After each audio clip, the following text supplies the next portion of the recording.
call this meeting of the Duncanville Independent School District to order. Let the record show that a quorum of board members is present, that this meeting has been duly called, and that notice of this meeting has been posted in accordance with the Texas Open Meetings Act, Texas Government Code, Chapter 551. We will now move to the opening ceremonies, and I ask Joe Vera Cruz to lead us in the invocation. All right. Please stand. All right, let us pray. Heavenly Father, once again, Lord, we thank you for another day, a new season, new excitement. And Lord, although we know there's a lot of rhetoric going on out there about the school and the school district, Lord, we know that man looks at man's heart, but you look at our heart, Lord, which is the most important thing to us. So, Father, as we start this new season, I ask that you continue to put a hedge of protection upon us, our children, Lord, and our hearts, because our hearts are where our treasure is, Lord, and our treasure is our children. So, Heavenly Father, I ask all this in your mighty name. Amen. Amen.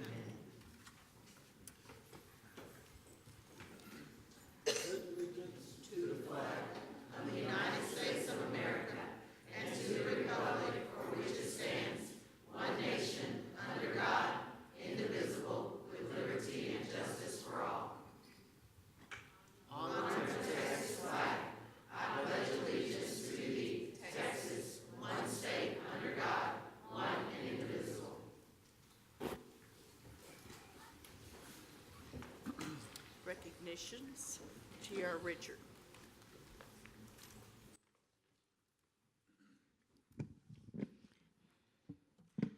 Good evening, Madam President, Board of Trustees, Dr. Smith. It's a pleasure to stand before you today to talk a little bit about a business partner who's been there supporting us all along the way.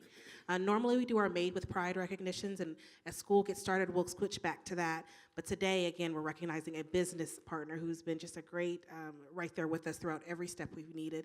I'd like to call up Mr. Alan Conley from Subway.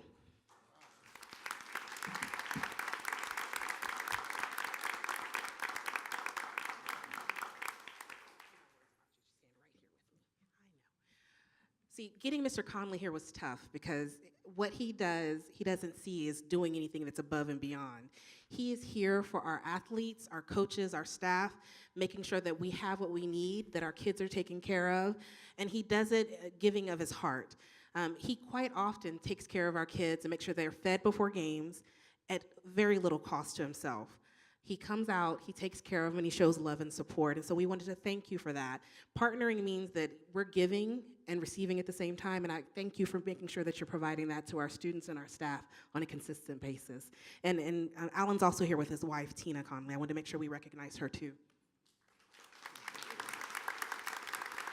And if you wouldn't mind, could we take a quick picture with you and our board president over here? Okay, thank you.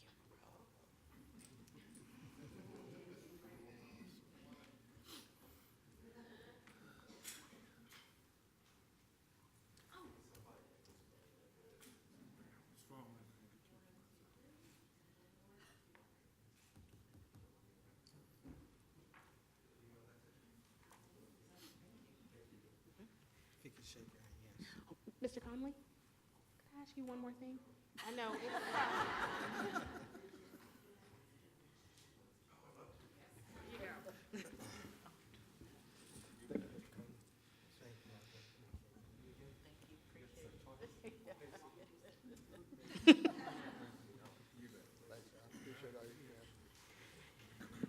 That's it. You're good.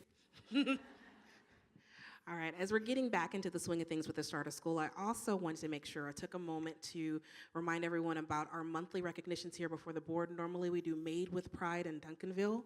And again, that's a monthly recognition of a student, teacher, or staff. And so I thought this was a good opportunity with a room full of administrators, principals, and district leaders. This is your opportunity to recognize, again, a student, teacher, and staff each month. All it takes is an email or some sort of submission telling us how great your people are. And so we make sure that we get those from our employees so that we can celebrate a student, teacher, and staff as Made with Pride in Duncanville. So that will start up again next month, and we look forward to bringing those people before you also. Thank you. Thank you, Chair. I will now turn the meeting over to Dr. Smith for the superintendent's reports. Thank you, Madam President and school board members. I have the following items here that I would like to report on for this evening. First, to kind of give you an update on the first week of school that we had last week. The first day of school, we had a lot of campus visits. Want to thank the board members. Many of you were on the campuses greeting students and greeting parents. That's always a great way to start the school year off. Also on the first day, I had an opportunity to again greet the transportation department at the bus barn there. And so we were able to serve them breakfast and have some good conversation and see them off as they were getting ready for that first day of school. It was actually just a lively bunch, very positive personalities, and just good people to be around. And then I also had an opportunity to ride a bus route on last Wednesday, so I boarded a bus, and I had several stops where we picked up elementary students, and we dropped the students off at Bill Hart's, and that was pretty fun. I hadn't been on a yellow bus in quite some time, so that was a pretty fun experience, and our bus drivers really do a really good job getting our kids where they need to be. And I just had an opportunity to interact and mingle with several teachers and parents and students, and you have just a few of the photos there from our first day, and it was just a really good feeling, a lot of positive energy, positive attitudes. People are really excited to start the school year, and so we had a great first day of school. Some other opening week highlights that I wanted to report to you. I want to give you an update on some of our enrollment numbers. You can see there, Duncanville High School. This is as of today. I got the reports today. So Duncanville High School, we are at 4,351 students. Last year we were at this same time last year we were at 4,321. So it's about a 30 student difference there. So we're really running neck and neck to where we were last year. At the district level, we have 12,365 students. Last year we had 12,484 students, about 119 or 20 students difference. And I think the early start date contributed to that. It's my expectation in the next several days and weeks of school that we'll see those numbers continue to increase. But we're in a good position in comparison to where we were this time last year.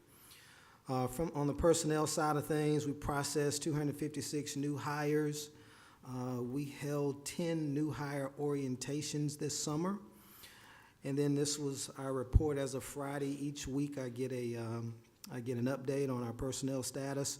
And at the elementary, intermediate, and middle school levels, we are almost 100% hired as it relates to our teachers. We had 5 teacher vacancies at those 3 levels combined as of last Friday. And then we're sitting about 19 or 20 or so at Duncanville High School as of last Friday. And so they're working regularly, daily to fill these positions, and so I feel really good about where we are at this time of the year.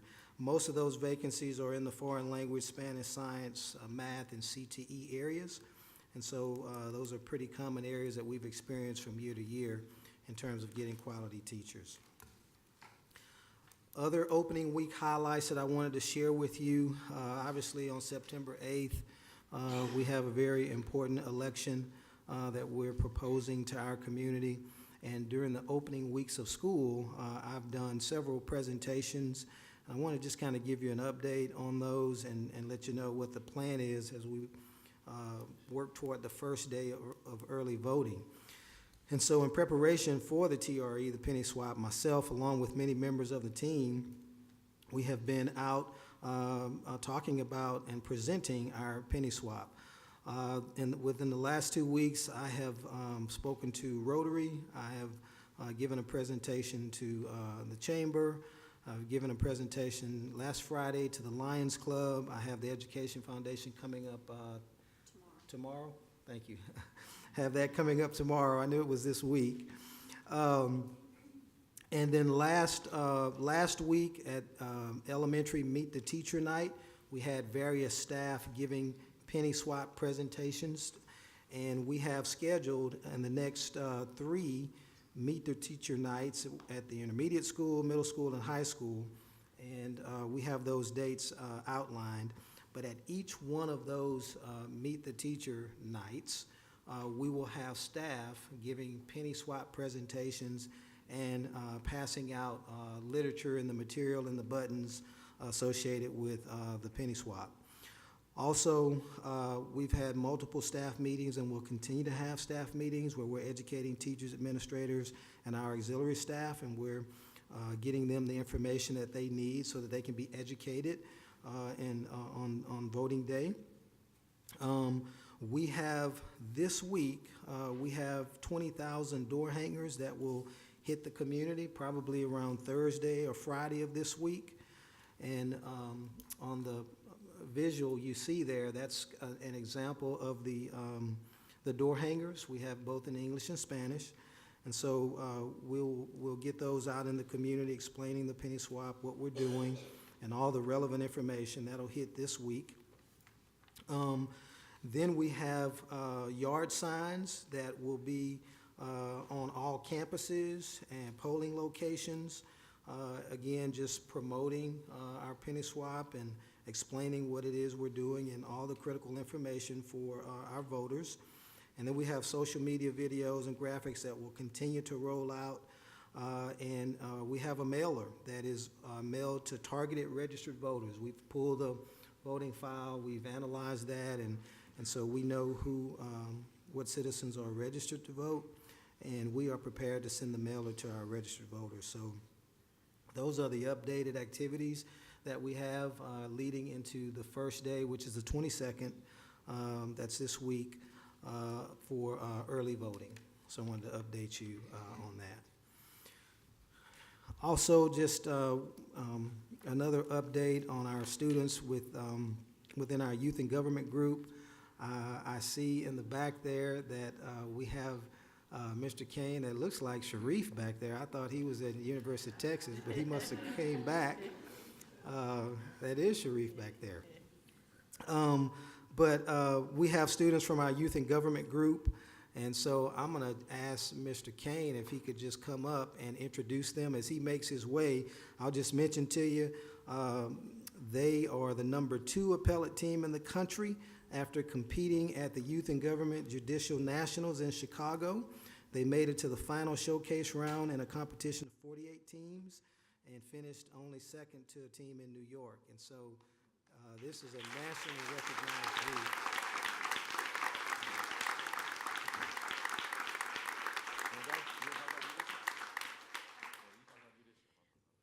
Okay, I'm going to introduce the two judicial appellate. Come on. We have Sebastian and Kennedy. This summer, they had the opportunity to go to Chicago and compete against 47 other teams across the entire United States. I could get emotional all day long when I talk about what I saw in the competition itself, but more so in these two young individuals. They are talented, they are tenacious, they are fighters, and they fought their way all the way to the top. And so I present to you the #2 appellate team in the entire country.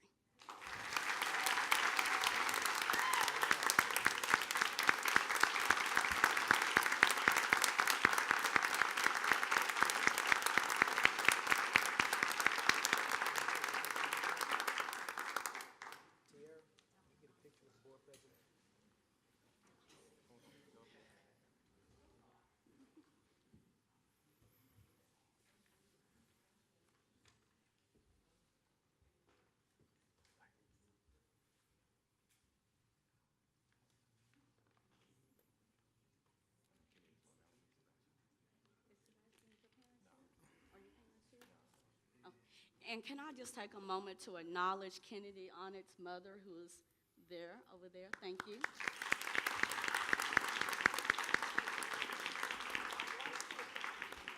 Now, not to be undone, but we actually had 3 more students in the legislative branch. This is our judicial branch. We had 3 students in the legislative branch go to nationals as well.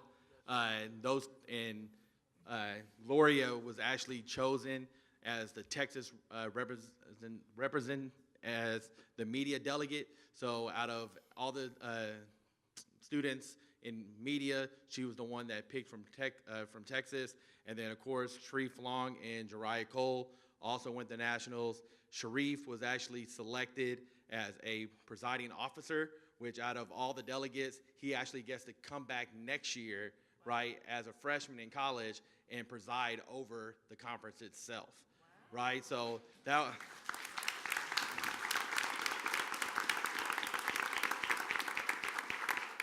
And for the second year in a row, he also made it to plenary, which is the last round, right, of the legislative conference where he presented his proposal. So those three, like once again, we're going to nationals. We just want to thank the board for your support and everything you do for youth and government.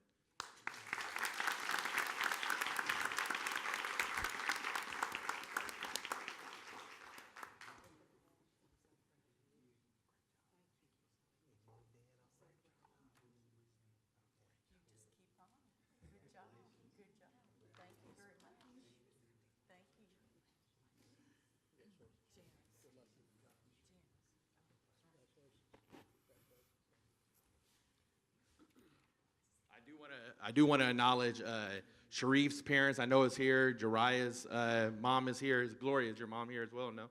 So I know Jariah and Sharif's parents are here.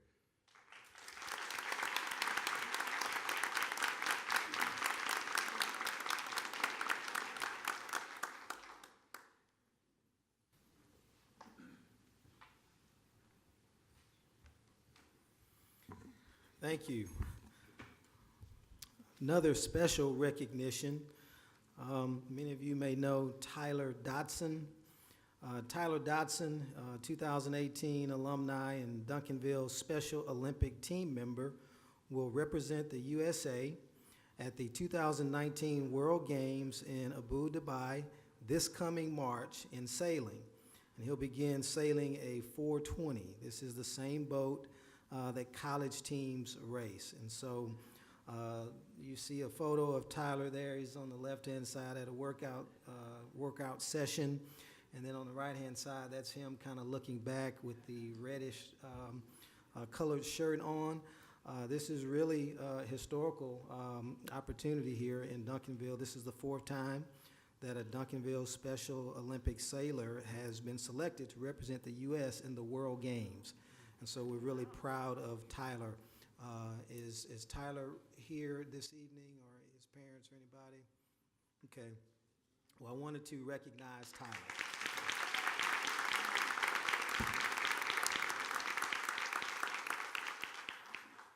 And then I'd like to introduce to you, just have her stand, our new Chief Academic Officer, Kathy Sewell. If you could just kind of stand real quickly. As you all know, you can welcome her to the district. Dr. Hernandez went on to be superintendent in Edgewood. We went through a pretty rigorous interview process and felt like Ms. Sewell was the right candidate, right fit for us. She's coming with a wealth of experience. She has been in Everman ISD. She's been a principal. She's been just about everything in a C&I department. And she's worked in Fort Worth ISD and Everman ISD, and so she's been in this area for quite some time. And I think she's going to add some value to our team. So we want to welcome you here to Duncanville ISD. And then the last thing that I have to report to you and update you on board is just we haven't given you a bond update over the summer. We had a lot of work going on over the summer, and so I'm going to ask Ms. Fields to come up and give you an update on where we are as we start the school year. Good evening, Madam President, board members, and Dr. Smith and waiting audience. Again, it's my privilege to come to you to give an update on our bond program. Of course, just reflecting at this time of the year, for perhaps maybe someone who's new in the audience, you see, of course, a part of the 2014 bond program was the replacement of a couple of elementary schools, Acton and Hastings, and then, of course, the renovation work there at Hyman and Kennemer. And we're excited even for the expansion at Kennemer because that's where our new STEAM Academy is located. So we're 100% complete there. And also reflecting in our safety and security package of the $6 million there, 100% complete. But I would like to say right here that we are continuing to work with our safety and security program. The hardware and the card readers and door handles, et cetera, have been in place perhaps about 2, almost 3 summers now. And so we're starting to have some places where we're having to fine-tune some things in card readers. So we're working with safety and security along with our technology department to tweak those. But as far as the program is concerned, it's complete along with the technology portion. And then, of course, last year, Daniel Intermediate, the aging facilities portion at 100%. Under our aging facilities, where we're really on the last leg, package 1 is basically 100% complete with exception of some fine tuning there. Of course, there are always punch list things that we're working on, but that included, if you recall, board, the ADA compliance restroom facilities that were renovated, and you see the campuses there in package 1, along with Panther Stadium, and that work is complete. We're still fine tuning, getting ready for the opening game here in another week or so. Under package 2, I do want to thank the maintenance and custodial staff, the staff at Brandenburg, and all of the other folks who helped us with the work at Brandenburg. There was $1.2 million worth of work done there this summer in a very short and compressed time, where you'll see a little bit of the pictures here soon, but the work that was done there over a 2-month period. And if you recall, there were going to be new flooring, a secure vestibule, a circulation desk there in the library, and some other extensive scope of work. The Byrd and Middle School and Reed Middle Schools, again, the work in the locker rooms and the restroom facilities. In package 3, we're still in progress. Our fire panels, the campuses right now that have full green tags from the cities for the fire panel install is Alexander, Brandenburg, Daniel, and Hardin. And last week, the city came out to inspect Byrd and Reed, and we anticipate that they'll be green tagged and give us a go. And so the work continues with the PA systems and some of the rough ends there at Central Kitchen and Pace and Bill Hart's. We are very grateful for the partnership with North Star Builders and Huckabee and Corrigan, and so just want to show you a few pictures. At Hardin, as I talked about the canopies, it's in, and the work is complete there. Byrd, of course, again, the staff restrooms, locker rooms, partitions, that work was done over the summer. Again, at Reed, again, the staff restrooms, just fine-tuning some punch list things, but they're fully occupied, and everything, work is done there. And then there's Brandenburg, and you see those beautiful, shiny new floors, and there was paint done. You see the cafeteria and then some of the hallways there. New reception desk, a library millwork is complete, and we're just kind of doing some fine-tuning. And you see the circulation desk there in the library, and one of the counters there in the reception area. And looking forward, we're finishing up fire alarm and intercom upgrades, and we are finding some work that needs to be done to kind of work on some deficiencies that we're trying to correct. We started at Byrd Middle School working with those, with the speakers, because we have the actual machine, the head-end part to work, but some of the places where we need to work on the tweaking of the machines, the speakers, and we're working on that. And of course, I've talked about the City of Dallas sites. The plan's been approved, rough end, and then the fire panel approvals I've already given you. Those are the ones with the green tags, and the fire marshal has given us the okay. Are there any questions? We thank you very, very much. Thank you. That concludes the superintendent's report. Madam President, I turn the board meeting back over to you. Thank you. We will now move to the consent agenda. Do I have a motion? Madam President, I move we that we, make a motion, we move the following to the consent agenda: 6A, 6B, 6C, 6D, 6F, 6H, 6I, and 6K. Thank you. Do I have a second? Second. All those in favor, please raise your right hand. No opposed. Motion passes 6-0. Thank you. Do I have a motion to approve the consent agenda as amended? So moved. Is there a second? All those in favor, please raise your right hand. And no opposed. Motion passes 6-0. We will now move to the action item E, Blackboard contract renewal presented by T.R. Richard.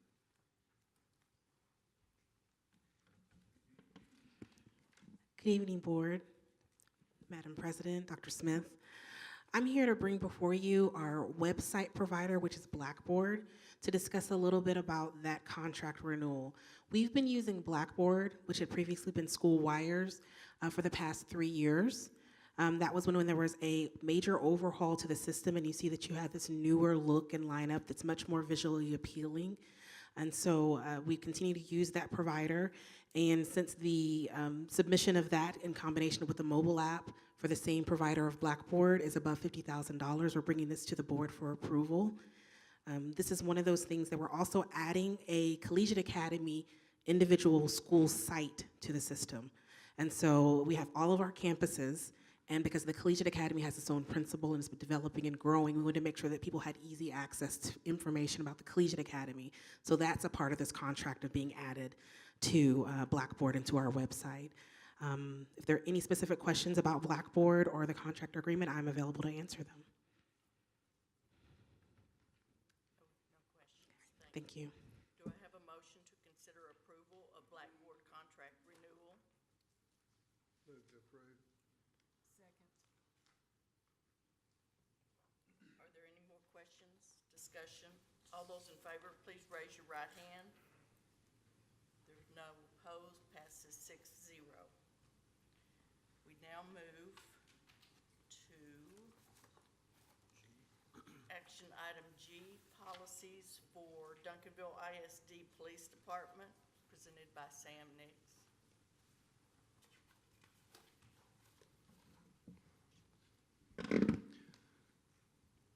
Good evening, Madam President, members of the board, and Dr. Smith. It is my pleasure to present to you for your consideration this evening and to bring to your remembrance that at a past board meeting, there was a resolution passed by the board to commission peace officers and to create a Duncanville ISD Police Department. And creating a department has helped us to, or will be helping us to ensure that our district is safe, especially in the time that we're in now. And so as a part of that implementation of the police department, the attached local policies needed to be amended, and that is board policy CKE local and also board policy FFG local. And so with board policy, FFG exhibit. With FFG exhibit, the only change that we needed to make there was a designation that the Duncanville ISD Police Department would be the enforcing law enforcement agency. And so we just needed to make that amendment and also add the number there. That's the only amendment to FFG exhibit. However, there's an extensive change to board policy CKE local. And so previously, that policy simply outlined the training and the fact that we would have school resource officers that would be provided to us by Dallas County Schools. As we know, that has changed, and so the change is quite extensive to undergo the jurisdiction of our new police chief, the supervision authority of our new police chief, the police authority of our police chief, temporary assignments, general manual orders, and the like. And so I would be happy to entertain any questions that you may have about CKE, about any specific changes, or about any changes in the policy at this time. No questions. Thank you. Do I have a motion to consider approval of policies for Duncanville ISD Police Department? Motion is made by Carla. And Phil seconded. Are there any more discussion? All those in favor, please raise your right hand. There's no opposed. Motion passes 6-0.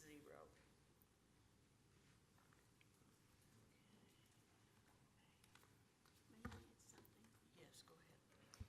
I might add too, that there's been some talk throughout the community as to why we're having to have a Duncanville ISD Police Department. This is something that is taking place nationally on advice of anyone who loves kids. It's not because we're having trouble of any sort. It's because this is to keep our kiddos safe, and period on that.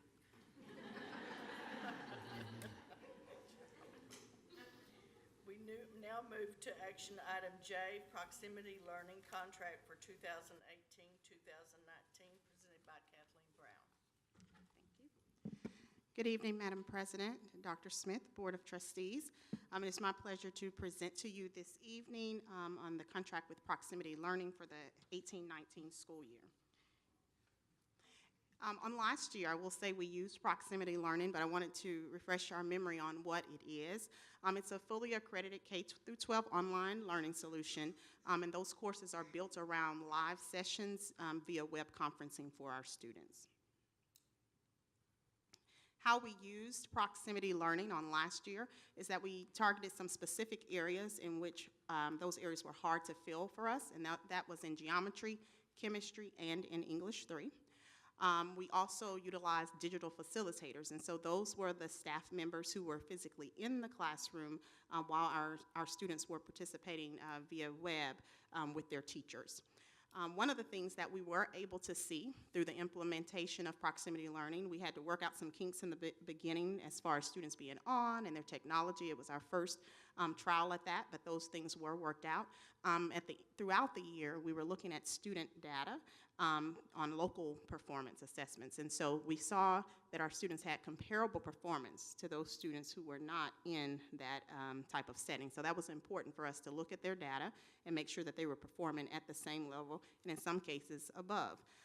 We found that the reason for some of that is, for example, in chemistry, our students outperformed in that area. Students were able to go back into the system with proximity learning to redo labs, to review the lesson that their teacher had presented in time. So they could do that from anywhere, from their phone, from a computer at home. So this was a non-traditional model for us on last year, and we did see success with it. So for the 18-19 school year in the superintendent's report, you've heard that we still have some hard-to-fill areas this year. And so what we are looking at currently is Spanish, calculus, physics, and English, some vacancies that we have. And we are wanting to embark upon using proximity learning again in these areas. It would require that we hire digital facilitators again. The difference in this year, on last year, the proximity contract read that we either had to purchase it for a semester or we had to purchase it for an entire year. Proximity learning has changed that to include some flexibility in that contract, and so we are able to continue our search for qualified staff, and in such time that we found a physics teacher, proximity learning would go away and we would not be billed any longer for that particular course. Of course, if it's approved, we will consistently continue to review our student performance data because we want to make sure that our students are performing and that we are meeting the expectations that they are getting what they need. So we have looked at an implementation timeline.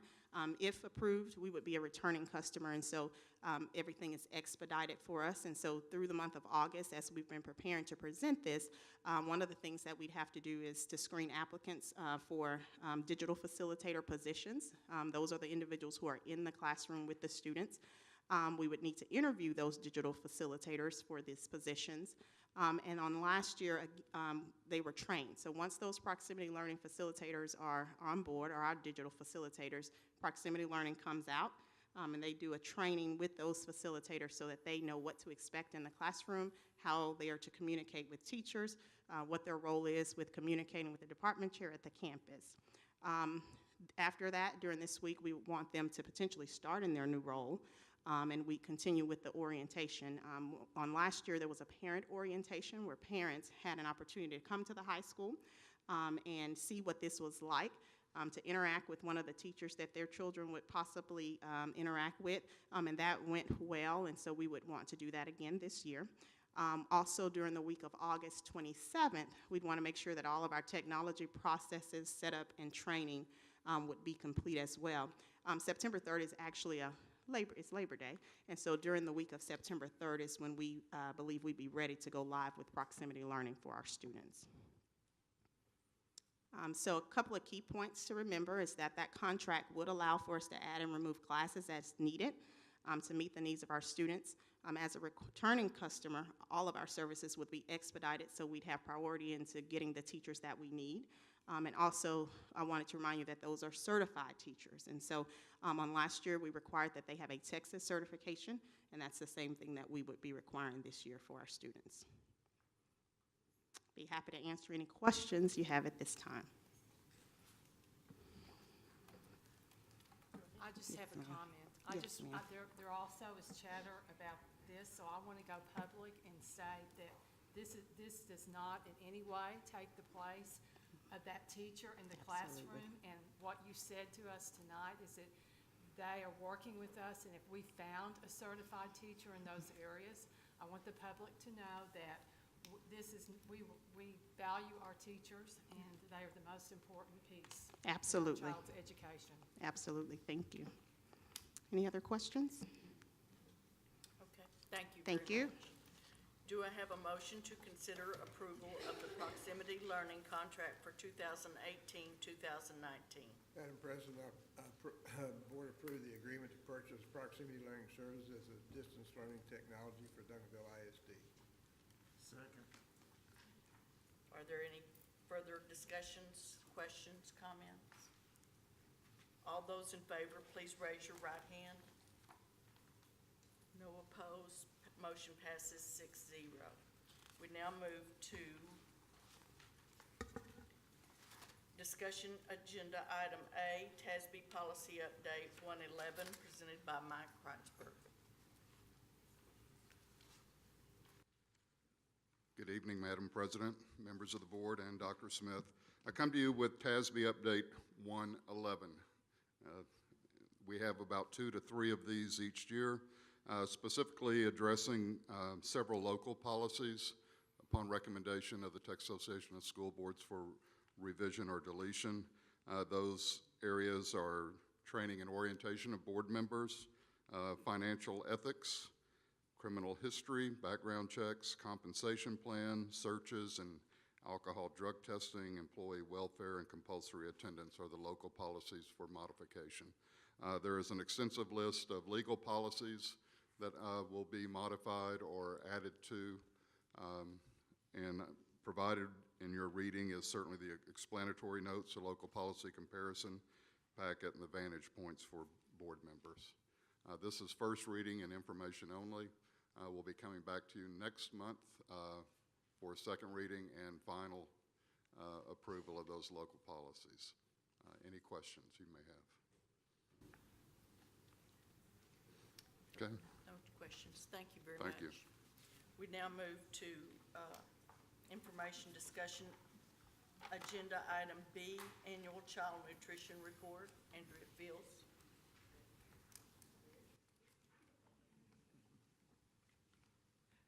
Ms. Donna Thomas, our director, is coming forward to give the report.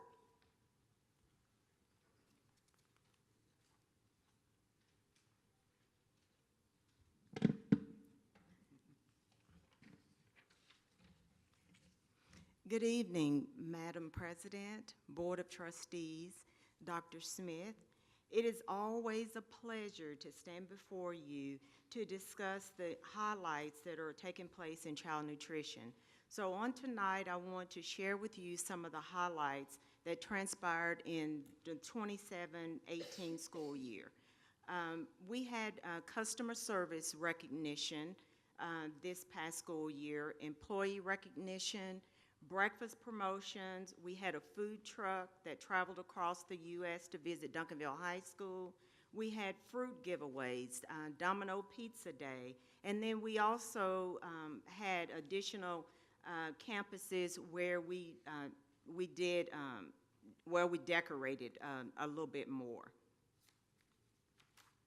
On our customer service recognition, I would like to say that we were recognized. We were one of the highest departments in the district. I'm very proud of that. In addition to the customer service recognition, we had a lot of employee recognition. To my far right, you'll see over at Kennemer Middle School, the principal there, where she recognized employees during Employee Food Service Week. We also had at Merrifield Elementary, where the manager received the Oscar Award. And then at Smith Elementary, we had the manager there also receive recognition for her hard work. The principal provided her lunch as well as a gift card. During our promotions for last school year, we have continued to promote breakfast. And one of the things that we did, we sent home cards for the students to share with their parents about our free breakfast. Our breakfast is free to all students K through 12th grade, and so we want the public to know that students can come in each morning and have breakfast free. We also had a strawberry promotion in the month of May. That's National Strawberry Month. So we had free strawberries for the students as they came through the line. And as I had mentioned, we had the Roots food truck that came to Duncanville High School. This truck actually traveled throughout the U.S. It started in California, and then it made a loop through Texas, and it went to about 7 North Texas schools, and Duncanville High School was one of the locations where it was during the lunchtime. We also partnered with Domino's Pizza last school year. They were at Merrifield Elementary and also Kennemer, and we are working with Domino's again this year. And as I had mentioned, we did some additional campus decorating at some of our campuses. One of them was Merrifield, Hastings. We did additional things at Hastings as well as Acton Elementary. And lastly, I wanted to talk briefly about the student participation on the free and reduced program, or the school lunch program. And as you can see, for the last 3 years, we have been pretty consistent with the eligibility as well as the participation. We have, as of today, we have processed over 1,700 lunch applications, and we also have our free and reduced as of today was 78.8%. What's new for this upcoming school year? This is our review year with USDA. So they have already contacted the district in regards to our administrative review. We'll have an administrative review, we'll have a procurement review, and then last but not least, we'll have a summer meal program review. And then the final major project that we will have this year would be the replacement of our tumbler chiller in our central production kitchen. Are there any questions? No, thank you for your report. We appreciate it. Thank you. We now, Phil wants to know what a tumbler chiller is. Tumble chiller is. What's a tumble chiller? I just want to know, what's a tumbler chiller? That is an apparatus. No, that is a large kettle, and that's where in our central production kitchen where we prepare all of our sauces and our meats. It's about 200, it's a 200-gallon piece of equipment. So we cook our ground beef, any type of meats. Okay, Yeah, I'm just curious. thank you. Thank you, there's no more questions. We now move to information discussion item C, accountability ratings 2017-2018. And just as a reminder, Board, in your red folder, you have the hard copy, so if you want to pull that out while we go through the presentation.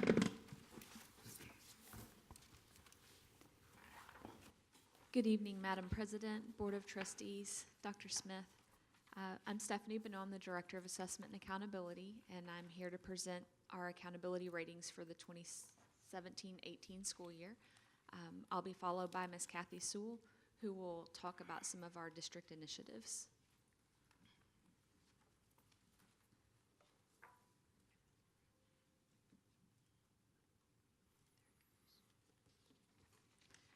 So our accountability measures are new to us this year. So some of the things that I wanted to touch on before we got started were exactly what the state's measuring and how we're scored and how that looks different than it has in the past. So there's a new accountability system. It has 3 parts. From that 3 parts, there are 4 scores that a district or a campus receives. There's the Domain 1, which measures student achievement. Domain 2, which is district or campus progress, that has 2 measures. One is student progress and one is relative performance. And then Domain 3 is closing gaps. So as we go through the presentation, I'll try to provide you with an explanation as to what each one of those measures is, how it's measured, and what it looks like in our district and for our campuses. And then we'll look at our scores for each of our campuses. And then how are we scored? So the scores are based on last year's STAR scores. For the district and for the high school, there are a few additional measures that I'll talk about in just a moment, but for the most part, it's based on STAR scores. The district received an A through F rating, and they did statewide, and the campuses received a rating of met standard or improvement required. Next year, campuses will receive an A through F rating as well.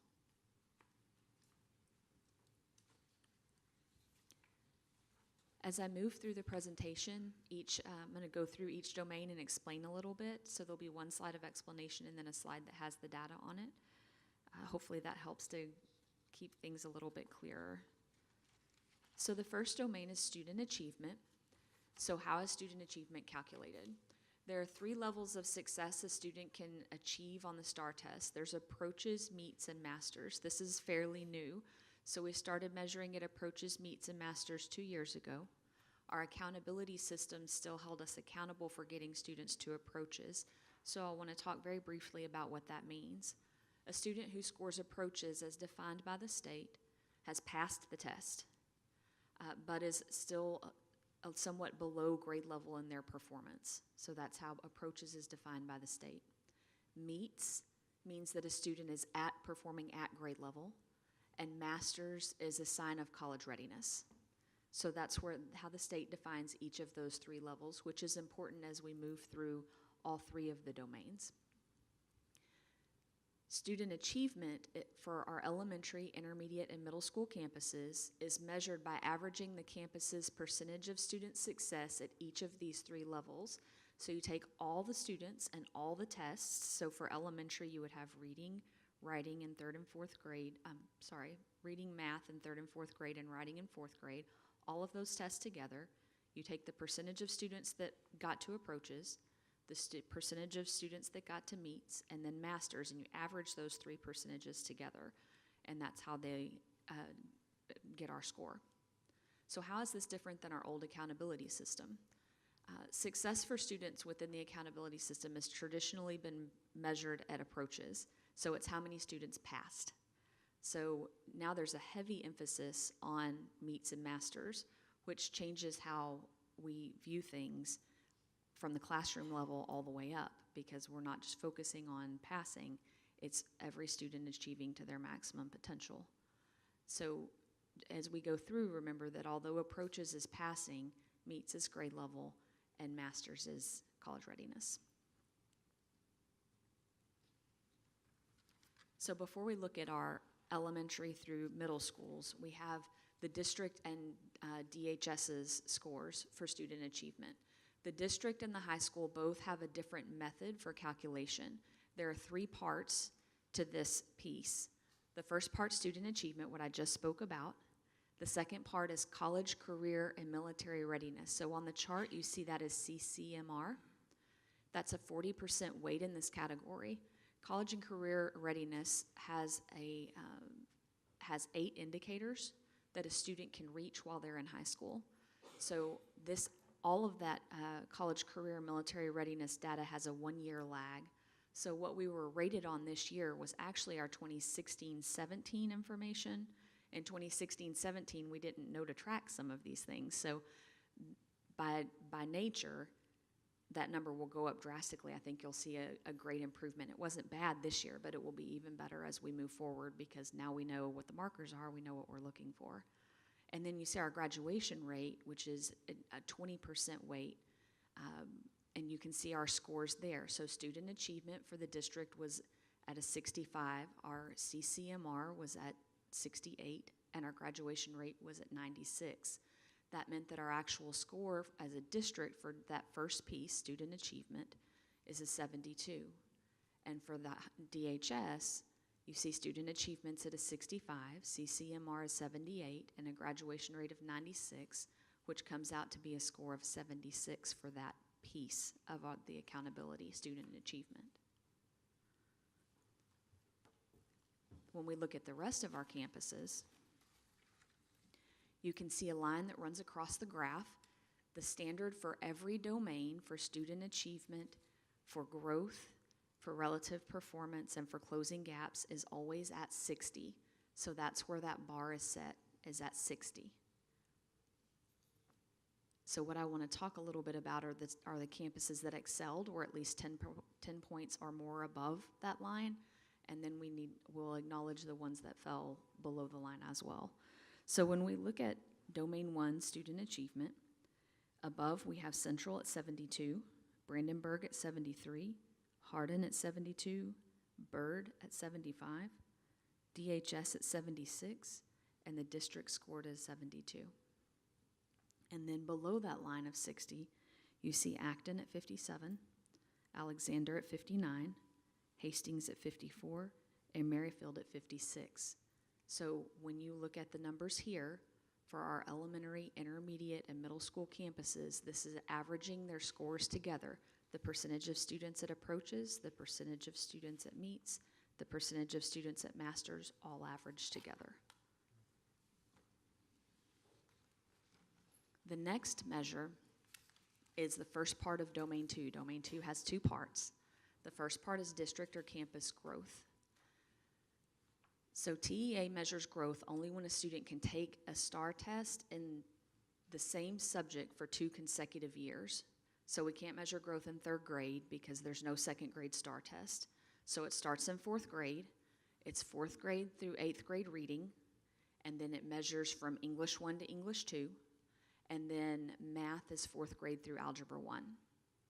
So if you look at the chart, it helps to provide a visual for how a student can get credit for growth. Growth is measured as 1 year of academic learning in 1 academic year. So if you look at the approaches dot for this sample student, the orange dot on the left, and you look straight across at the orange dot that's across from that, and the orange arrow, that shows you that they have maintained their status, and they get partial credit for that. If a student grows at a year or more in academic learning, then they would be the blue arrow or the green arrow, which is expected or accelerated growth, which gives them full credit for growth. And then if a student moves backward and they don't meet their growth measure, then they don't receive credit for growth. So one of the things that can affect some of our elementary schools is that we only have growth at the 1 grade. It's at 4th grade. All of our other campuses have more grades that count for them in this measure. So when we look at campus growth and how we performed as a district, again, the standard is set at 60. And then you can see that our campuses that are 10 points or more above the line are Brandenburg at 77, Hardin at 70, Byrd at 91, Kennemer at 74, Reed at 74, and the district scored a 70. And then if you look at our campuses that fell below the standard of 60, we have Acton at 54, Alexander at 57, Hastings at 52, Hyman at 53, and Daniel at 58.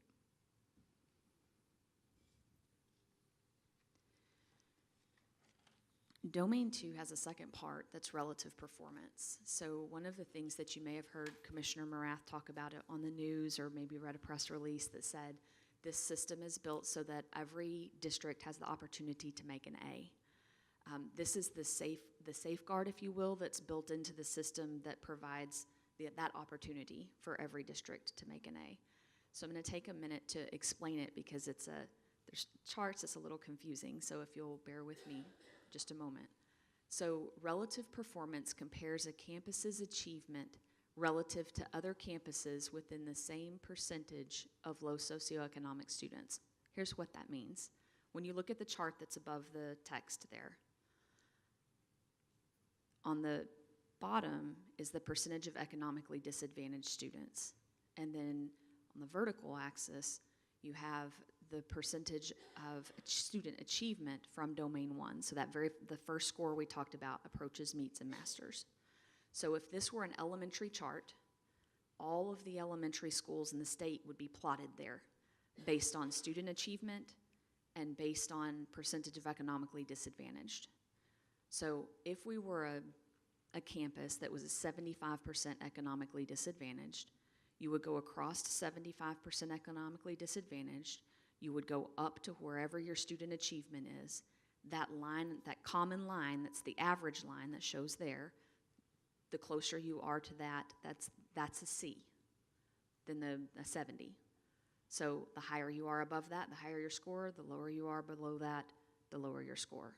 But what it provides is the opportunity to say that here's a common thread, it's the percentage of low socioeconomic students you have, and we're going to score you relative to other campuses or relative to other districts that have that same percentage.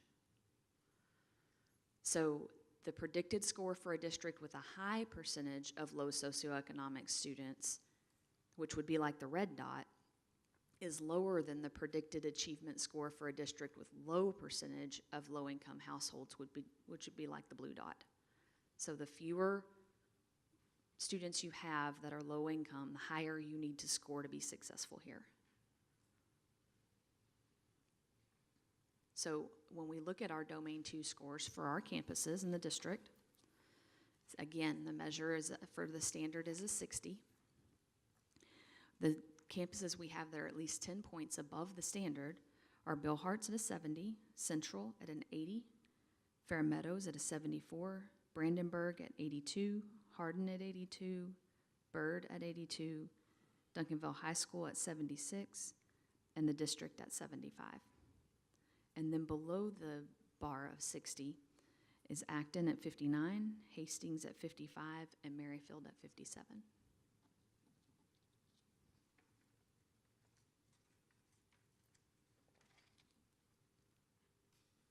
The last measure that we have is called closing the gaps. Closing the gaps is the portion of the accountability that's designed to be in compliance with the federal government's Every Student Succeeds Act, or ESSA. This is what replaced No Child Left Behind, or Nickelby. This measures a student's success within the student's population group. So the population groups include all of our ethnicities, special education, continuously enrolled and mobile, English language learners, and economically disadvantaged. So the state sets a bar or a minimum percentage for student achievement and student growth in reading and math, as well as student success on the STAR test. We were supposed to have a TALPAS waiver for this year, but that changed about a week before the ratings came out, and so TALPAS was added to this as well, which is the test that our English language learners take that measures how fluent they are. So when we look at closing the gaps, again, the bar is set at a 60. At 10 points or more above the bar, we have Bill Hart's at 71, Central at 72, Fair Meadows at a 70, Brandenburg at 78, Hardin at 82, Byrd at 85, Kennemer at 71, Reed at 73, and Duncanville High School at 70. And then below, we have Acton and Alexander and Hastings all at a 46.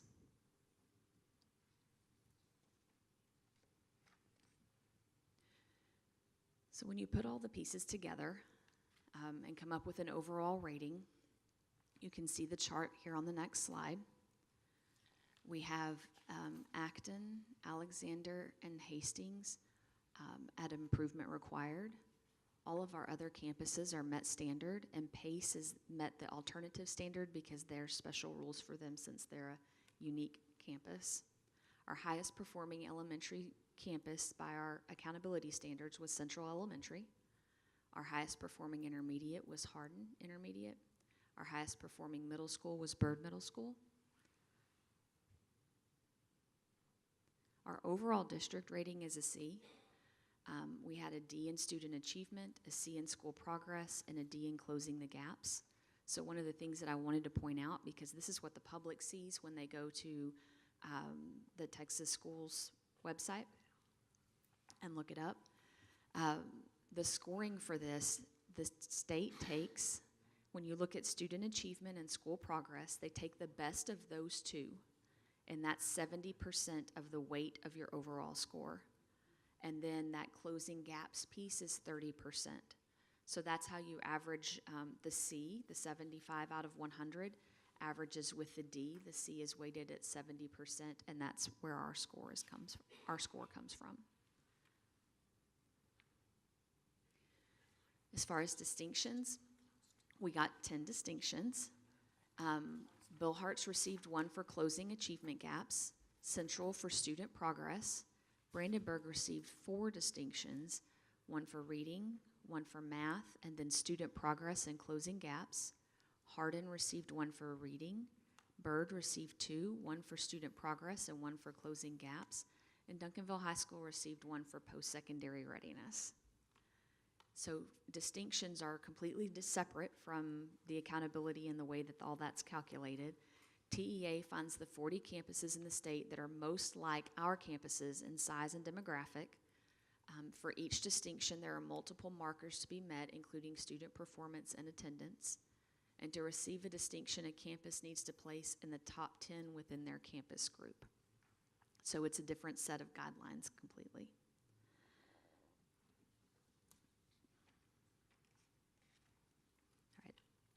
Next up will be Ms. Sewell. Do you all have any questions for me before we transition? Okay, thank you. Thank you. You made it easier.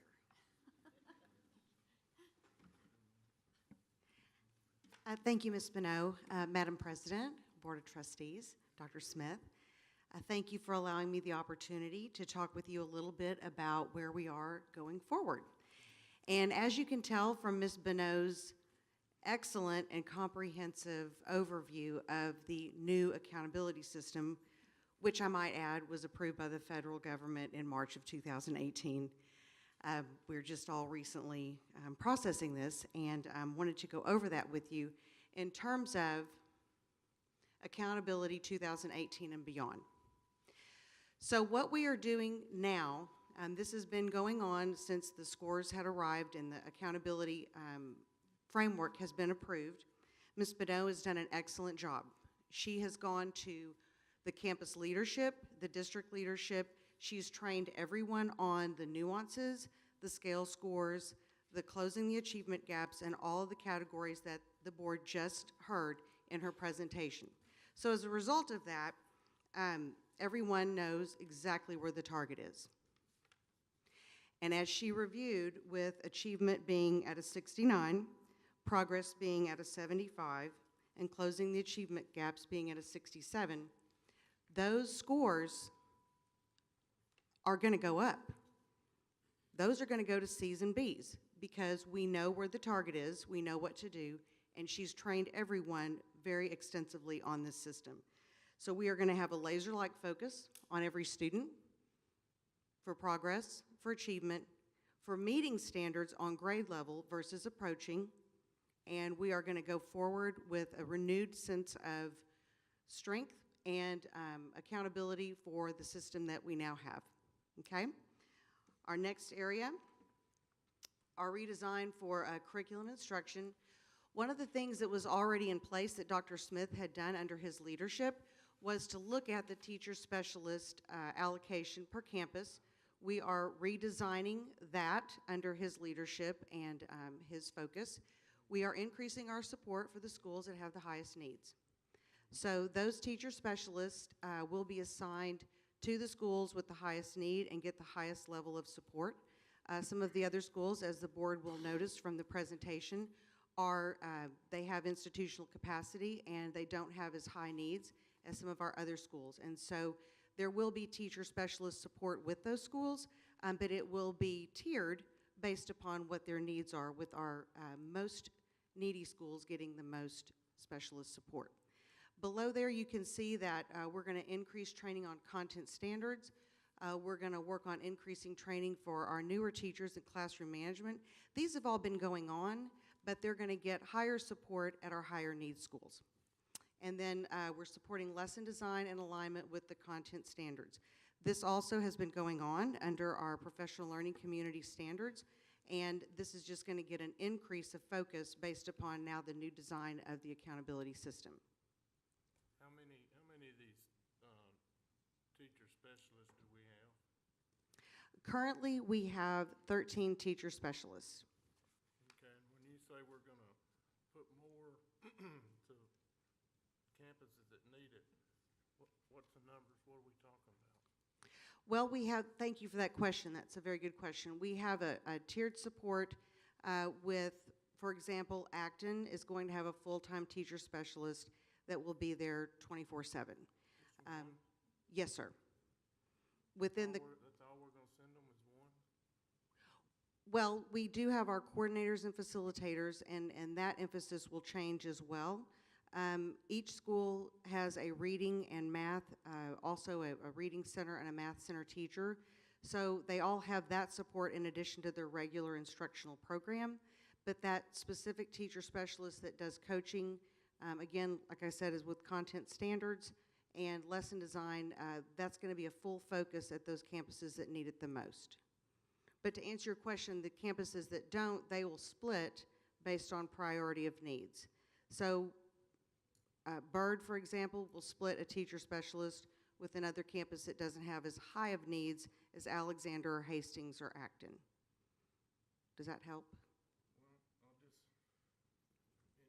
Well, you're talking about coordinate, you're talking about people that are already on the campus when you're talking about coordinators and, well, they already had them. So are we not going to give them any more help than what they already had? Thank you. To clarify that, they did not all have teacher specialists full-time. We were splitting teacher specialists among all the campuses. So where they're varying with, one or two campuses as they were in the past, now the campuses with the highest need get full-time support from that position. So they didn't have any kind of reading, they didn't have anything at Acton or some of these that didn't make it? Oh, yes, sir. They had a reading. I know the teachers work their tails off. Yes. I just want to make sure that we're presenting and giving them the help and the extra stuff that they need. Because, and the direction, it's got to come from the leadership. Yes, sir. And I completely concur. To clarify. See, I don't, that's like sending somebody with a knife to a gunfight. If you're just going to send one person, well, that's not the cavalry. No, that's a good point. And to clarify, they do have a reading specialist, reading center teacher at those schools. They have a math specialist, math center teacher at those schools. That will remain the same. And they had them last year. Yes, sir. So I'm talking about giving something extra. Right, so the teacher specialist position with the schools with the highest needs, they will not be splitting that position with one or two other schools. No, still, they better fly in with a cape then. Okay, all right. Do we need to hire more? I Well- just don't see how one person's gonna make that big a difference. My opinion. Go Yes, ahead. sir. No, thank you for that. We are going to evaluate that as we're going forward right now. The plan is to put the teacher specialists full-time at the schools with the most need. And so going forward, again, we are still evaluating what those needs are and the design for the teacher specialists to be there full-time. We do have the reading and math support specialists there. As you did say, Mr. McNeely, and I agree, the coordinators are still part of the system, and so we can deploy them with more effectiveness and more time and effort at the highest need schools, and that has been part of something I'm going to cover here in just a minute with balanced literacy. So they are going to get more time and effort. In terms of personnel, the one personnel position that will be full-time is the teacher specialist, but the time and effort with the coordinators is going to be adjusted. I hope that helps. Doesn't mean I have to agree with it, but yeah, it helps. Yes, sir. Okay, and then thirdly, pardon me, under balanced literacy, again, under Dr. Smith's leadership, balanced literacy, our plan was in full action beginning in last school year. So our team of coordinators, facilitators, and specialists have been working with Ms. Goodman and the curriculum instruction team on developing a heightened awareness for literacy instruction. And so the points that you see there, the bullets, are a very comprehensive explanation of what has been happening. The district and campus leadership and teachers all received training in this balanced literacy design at the end of the spring and throughout the summer. And we're looking to balance reading and writing instruction in all the content areas, not just in the reading and English classes. And so those expectations and consistency are going to be monitored, and they were going on before, but not under a more research-based plan, which they began last school year. We're rolling it out this school year as they had time to develop all of that. Then consistency in instructional strategies from campus to campus and grade to grade. We're looking at that for closing achievement gaps. And we're also very excited about full-day pre-K because with that initiative, again, Dr. Smith started last year, our early childhood education and our students are going to have a much stronger foundation going into kindergarten, first, second, and third grade and up. Another area that we are currently employing that we've had in the past, we're just going to be more intensive and intentional about our design for RTI, which is response to student intervention. We're going to look at individualized student support in a different fashion in terms of, again, the teacher specialists and deploying support for our campus teams to get Tier 2 and Tier 3 instruction, particularly with dyslexia and with our reading and math specialists, our reading and math center teachers. Student progress will be monitored throughout the year. We're going to be looking at multiple data points.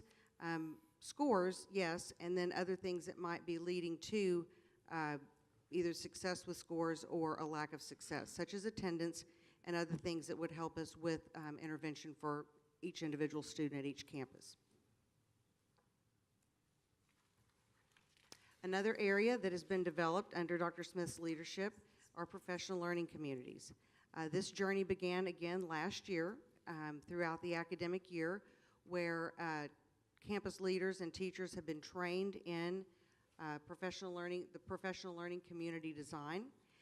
Uniformity has been established through ongoing summer training, and so this year we're going to continue this training and continue this design with fidelity and protect time for teachers to plan, to study their standards, and to really have a good understanding of how to plan instruction effectively. They already are. We're just going to continue on with this design from last year and keep being effective with what we're doing. And if you all have any other questions, I'd be happy to answer them. All right, I think I'll turn it over now to Dr. Lamb.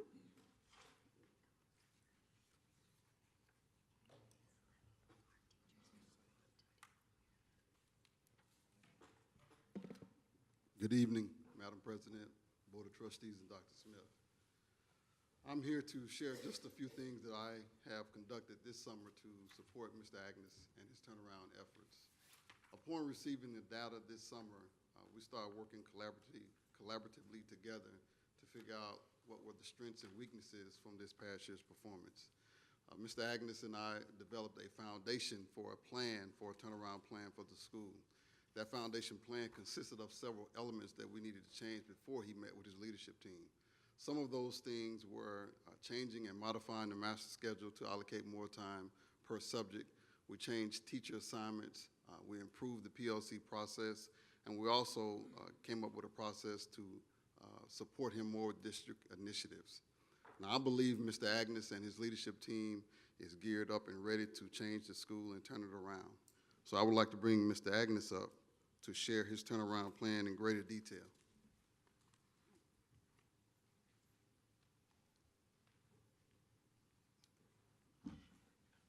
Good evening, Madam President, Board of Trustees, Dr. Smith. I want to thank you for the opportunity as a principal of Hastings Elementary School to present to you a campus turnaround plan for the 2018-2019 school year. We believe this plan will improve the overall academic achievements of our students. Over the last 2 months, Dr. Lamb and my administrative team have been analyzing our data to identify our strengths and weaknesses in order to focus on student achievement. As a result of analyzing the data, we have narrowed the focus to 5 key areas. On the screen in front of you is a brief highlight of those 5 key areas. The first key area for Hastings Elementary School will be for us to truly become a professional learning community. This learning community will allow us to create a collaborative culture among teachers where high levels of student learning is a result. Having this collaborative culture will build trust among our staff and will foster a sense of collective responsibility and build efficacy to ensure success for all students. The second key area will be balanced literacy. One of the long-term initiatives for the district for the 2018-2019 school year is to prepare students to be proficient readers and writers by the time they graduate from Duncanville High School. At Hastings Elementary School, we will use the balanced literacy approach to create a laser-like focus on reading and writing. One of the areas within the balanced literacy model will be the use of developmental reading assessments. This assessment will allow us to diagnose our students' reading ability, develop an individualized reading plan, and effectively implement reading strategies that will address those deficits. We will also implement the Writers' Workshop model to develop writers to be capable of creating engaging ideas with relative details in order to communicate effectively. We've also developed a plan to ensure that writing is happening across the curriculum in all content areas and in all grade levels. With this approach, we believe we can improve the overall quality of writing at the campus. The third key area will be to improve on our instructional practices. We will utilize coaching as a way to assist teachers in the delivery of instruction. Within the coaching model, teachers and administrators will develop goals that are tied to individual needs of teachers. We will use observation and frequent feedback to assist teachers in meeting those goals. We will continue to provide research-based professional development that is intentional, aligned to the district's vision, and has a focus on teacher needs. The fourth area will be to increase student achievement. We have created a master schedule that allows us to use targeted tutoring to address student deficits in reading and math without taking them out of the core curriculum. Our schedule also provides opportunities for extended learning for those students who have already mastered the essential standards. Just like our teachers, students will have an opportunity to set academic goals that are individualized and allow students to take ownership of their learning. We also have a plan to foster better relationships between teachers and students, among our staff, and with our families. The last area of focus will be to improve our parent and community involvement. We have committed to providing more opportunities for families to participate in their child's learning. We will work to improve communication between our campus and the home. We will also seek more input from parents regarding key decisions that affect their children's education. Behind me, I have several teachers, want to stand, who come out this evening to show support for this plan and understand the importance of what we need to do in order to improve things at Hastings Elementary. So these ladies have all come out and are committed to turning things around over at Hastings Elementary School. You have any questions? How long have you been the principal there? I'm starting my 6th year there. 6? And this plan sounds good. I'm not knocking plan. But surely you were already doing some of this stuff from last year. Yeah, we were doing. What do you think in this plan will make the difference between last year and this year?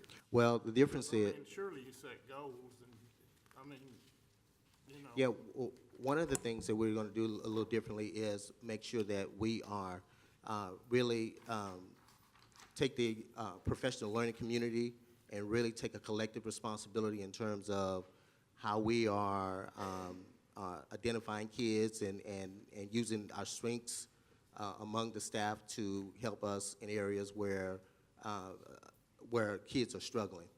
For instance, the CNI director talked about the math and reading center teachers assisting, where they're going to assist in a way that's different than in the past.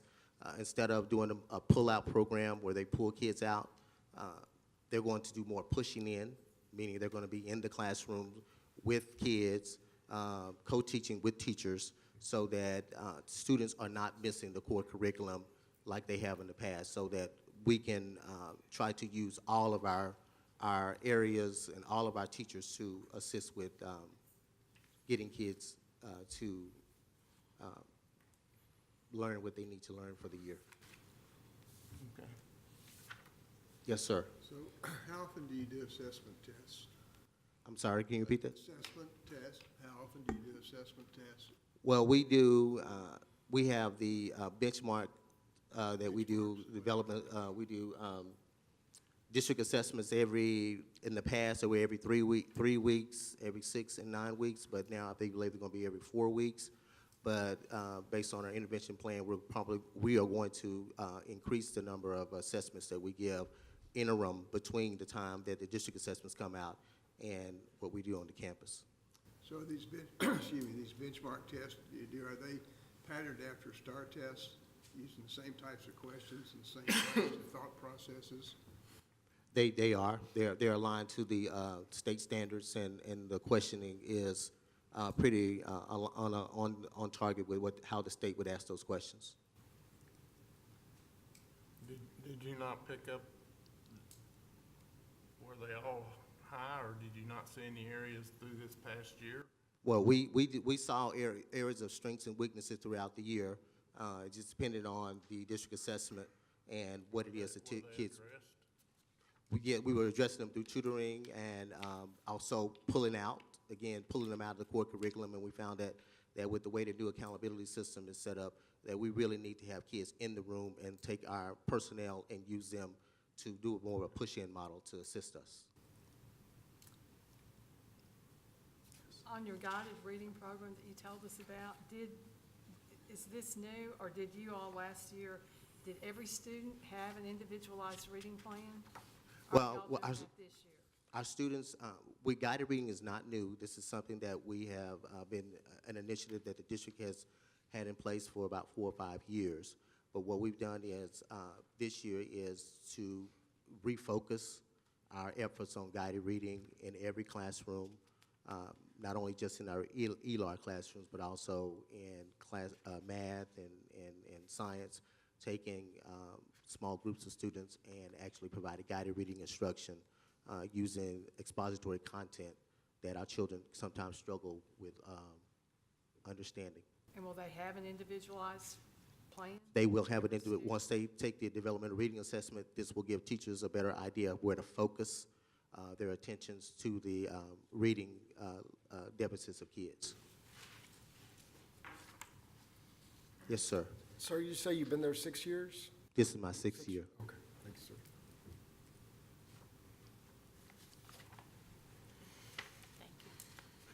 All right, thank you. I do have a question. One more question. Does Hastings still have a good number of students who check in and check out and enroll and? We do. We still have a high mobility rate at the campus.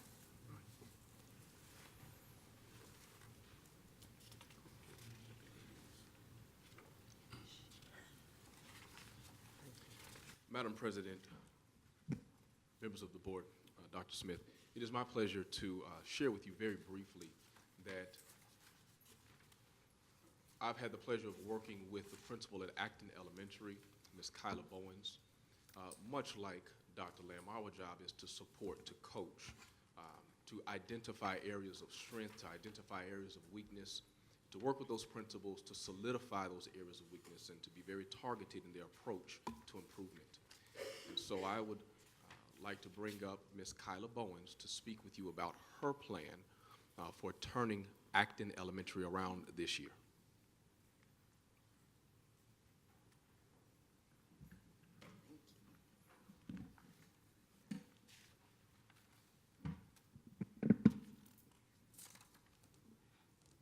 Good evening, Madam President, Board of Trustees, and Dr. Smith. My name is Kyla Bowens, principal at Acton Elementary. This evening, I will share with you our plan of action for the 18-19 school year as I lead and guide our staff with a sense of urgency and responsibility to share our students' success stories. This year, we've made deliberate changes to go deeper based on our results. These changes consist with student achievement and restructuring our master schedule. In particular to our master schedule, last year it was more of an isolated approach with our content areas. This year, we have more of a shared content responsibility, allowing content collaboration and communication with teachers for student learning. We have safeguarded our instructional time so that there are less interruptions during their learning time, as well as less transitions. We have been intentional with our staff changes. We've made staff changes this year in order for our students to be successful this year. We also are on board with the Balanced Literacy Initiative that our district has this year. Comprehension strategies are a focus across all content areas. For instance, visualization, when students are learning that comprehension skill, they will use that comprehension skill in math as well and other content areas. Our students will be writing across the curriculum. They will write across the curriculum in science and social studies and have self-reflections of their learning. That will support our writing teachers. We will also have scheduled writing calibrations across campuses. These writing calibrations will be informational for us as teachers and administrators because we will be able to see the trends and commonalities that need to be addressed with our students. When it comes to progress monitoring, we will continue to progress monitor in a different way, and one way consists with conversations and conferences that we have with our teachers. As you heard Ms. Benos share with us this evening, growth and performance matters. So when we have our conferences, data meetings with teachers, those are our look-fors to hear how students are growing throughout the year, from the first 9 weeks to the fourth 9 weeks. We also are taking a different approach with assessing. how we're assessing on a daily basis as well as a weekly basis. And then, of course, yes, with district assessments, utilizing that feedback to make adjustments with instruction. Our campus professional development will be content-specific, and it will also be on a tiered basis. So in this particular case, we're looking at the needs of our students and how they're performing, but also our teachers' need, their content, if they need more craft and better professional development with understanding content and getting to the depth of the standard with students, we will provide that training for them. We have also restructured our professional learning communities. This is the common planning time for teachers to communicate and collaborate how standards will be taught. Our ELAR, math, and content coordinators, district coordinators, will support Acton in this effort. We will look at intentional lesson planning, aligned to the specificity of the standard. Support from campus and district personnel. So I would like to just clarify a particular case for Acton. We do have a full-time teacher specialist this year. Last year, we did not have a full-time reading center teacher. It was due to the timing that we lost the teacher that we had, and we were not able to hire a highly qualified teacher. This year, I'm happy to share with you, we hired a highly qualified reading center teacher in May. So she's been with us throughout the summer, working with us and the leadership team, already analyzing data and looking how we can support our students' needs. We also are seeking support from our gifted and talented specialists in the district, as well as our SPED specialists, to ensure that students' learning is being extended and challenged, as well as the best strategies and accommodations are in place for our learners.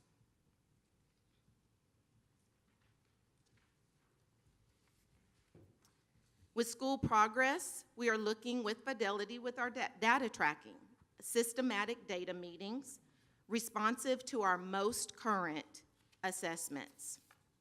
We will ensure that movement of students to meets and masters in reading and writing and math take place. We will use district assessment rankings to ensure students are performing at higher levels than comparable schools. We will also have the student accountability component. Students need to also know how they're progressing throughout the year. So having standardized student notebooks through the year where they are goal setting, from pre-K all the way to 4th grade, they may be tracking their progress with learning their letters and sounds, as well as their reading levels, and of course for 3rd and 4th grade district assessments and benchmarks. Differentiation comes into play with our students. We know that we have to push our struggling students towards our high-performing students. This will come in place through interventions as well as extensions in our lessons. This is where our GT specialists will be able to support our teachers with professional development on extending the lessons for students when they get it, and also our reading and math center teacher supporting teachers and students with quality interventions to support them.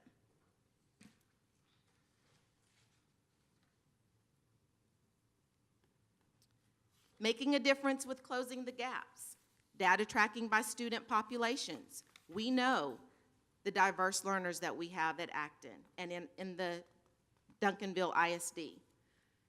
For our diverse learners, they have to have varied and effective strategies in order to learn.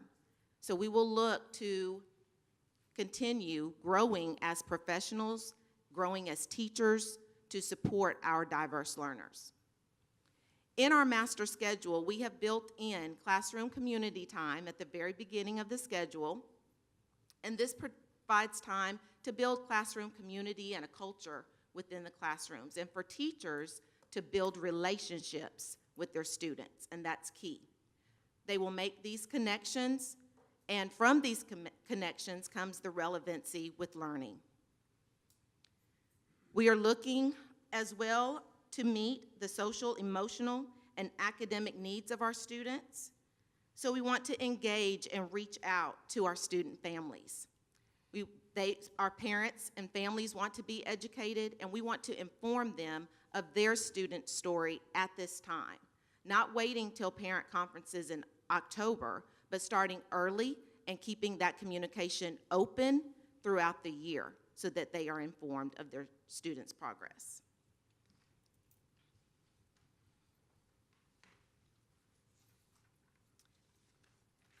At Acton Elementary, we are anchored in learning. Leadership team is with me today. Please stand. We believe in our students. We will fight to ensure that our students are reaching their fullest potential, and we will finish strong this 2018-19 school year. Thank you for your attention, and I'll be happy to answer any clarifying questions. How long have you been in Acton? This is my 4th year at Acton. When you're talking about in-service, you're working with Cyprian, aren't you, Ms. Cyprian? With our professional development department, yes, and our content coordinators as well with the curriculum and instruction department.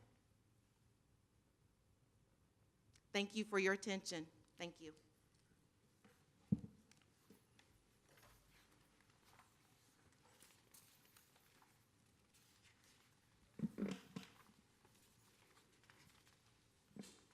It is my pleasure to bring up our next principal, Miss Erin Fry at Alexander Elementary. Miss Fry, it has been my pleasure to work with her as a new principal at Alexander. She has really embraced the challenges at Alexander, and I've worked with her and her leadership team as they vigorously are planning, as we are vigorously in planning, to ensure that students at Alexander Elementary and the teachers have the support they need to move in the right direction.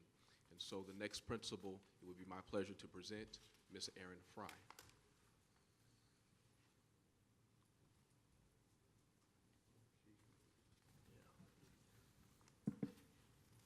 Good evening, Madam President, Board of Trustees, Dr. Smith.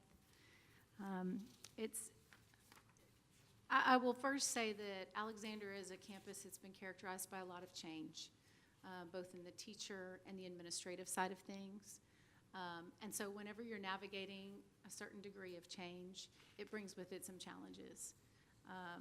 I am happy to say that I believe that we have assembled a strong team, one that is there for the long haul. And with that kind of consistency and community that we're building, I do believe wholeheartedly that our vision for improvement is one that we will see come to fruition. I'll first start off with identifying our critical areas for improvement.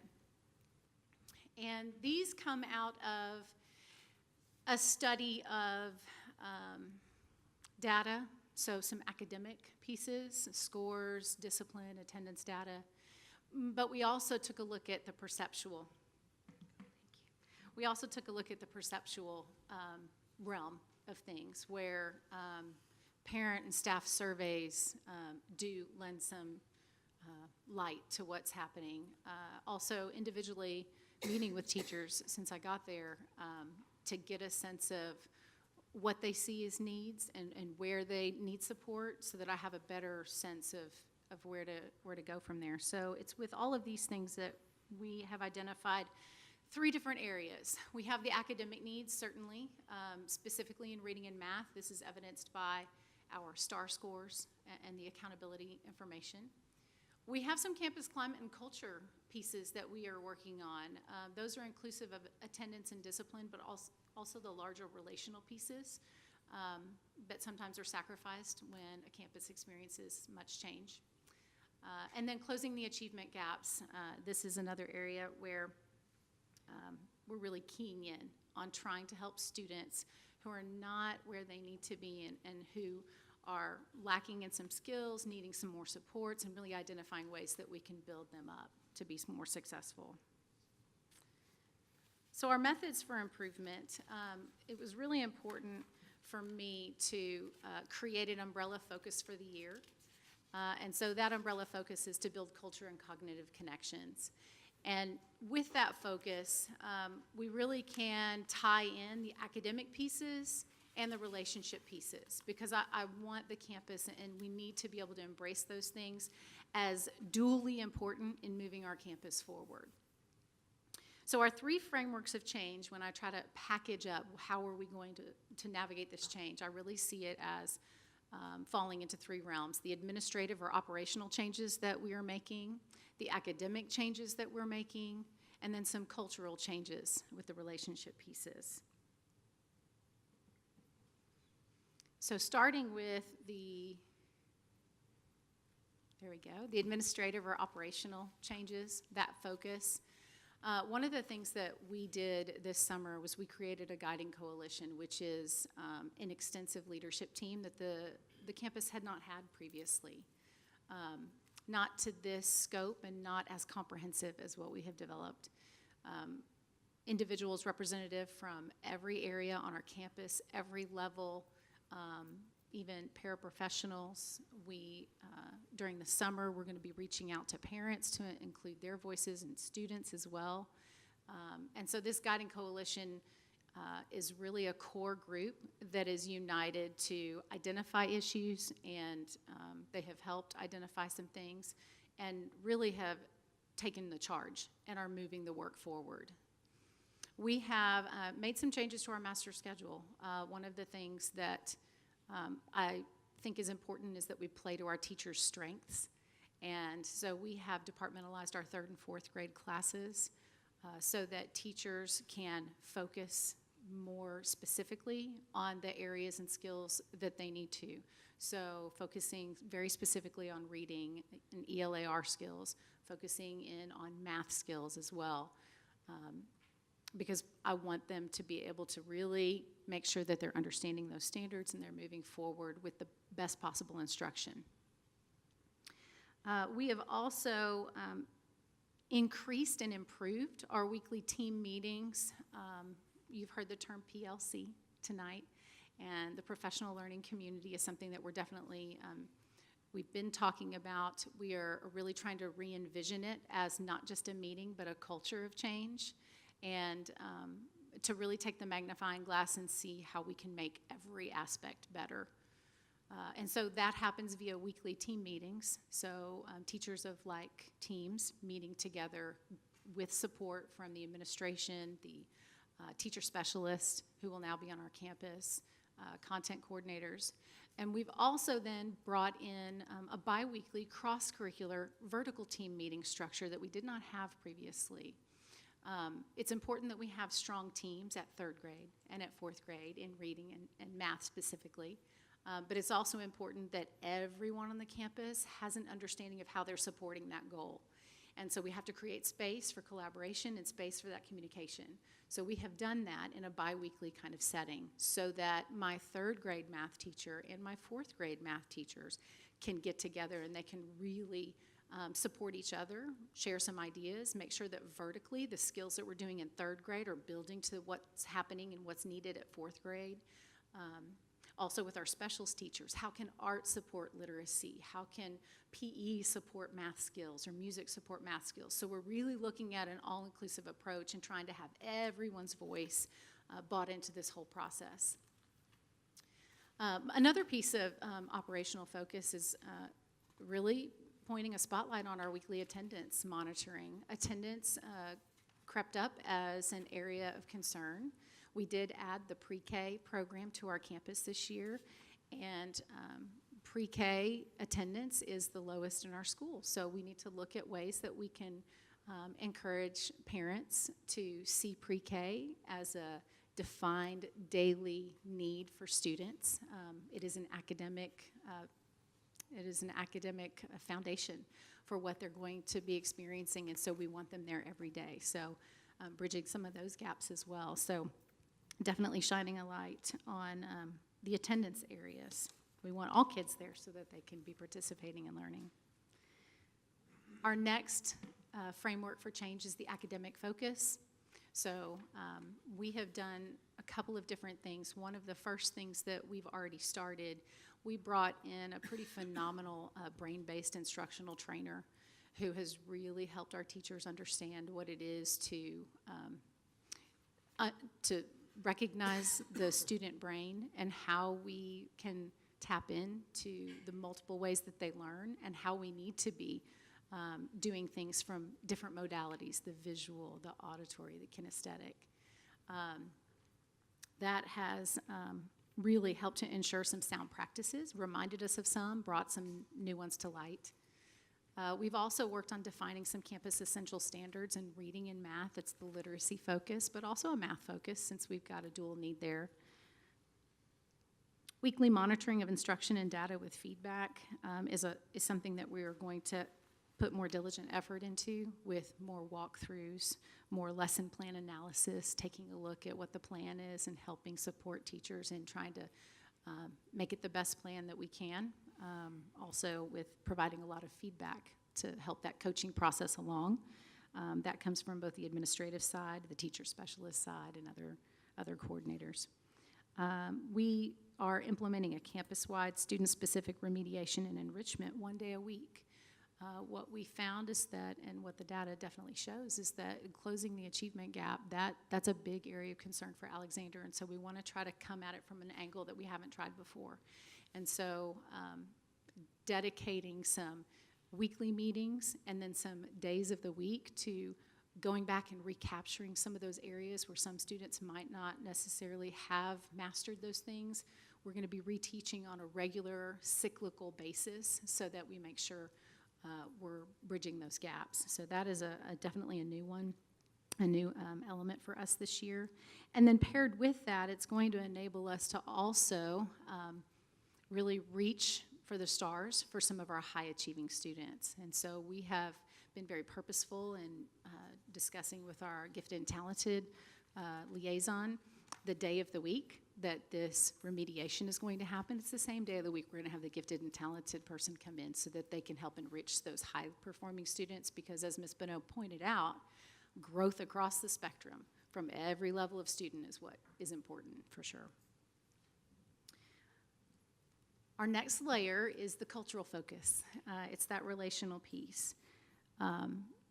It takes relationships to do this work and to do it well. So we want to make sure that we focus on that. One of the new things that we have implemented this year is something we're calling Eagle Time. It's a social emotional curriculum framework and coping strategies implementation in all classes. What we recognize is that students have to be taught how to be good students. They have to have support in what do you do when things challenge you and how do you persevere through that. So this is an area where we are able to deliver on some of those necessary elements. Also a way for us to create some deliberate relationship building between teacher and student in the classroom. We are also implementing more targeted guidance lessons from the counselor. And so basically pushing the counselor into classes, having her work very specifically in kind of a lesson plan mode, teaching students explicit things about how they can become their best selves in lots of different ways. And then also a campus-wide classroom and common area procedure framework so that we are all operating under the same expectations. We're speaking the same language. It's really kind of a community effort. So we're all in this together and we're all saying the same thing. Expectations don't change from one place to another. We see this as something that's really going to help build community and continuity for our students. And so those were the 3 areas that we're going to focus on, kind of macro level. I'm confident in our vision to help students achieve excellence every day. And I'm happy to take questions at this time if you have any. We have no questions. Thank you very much. Okay, thank you.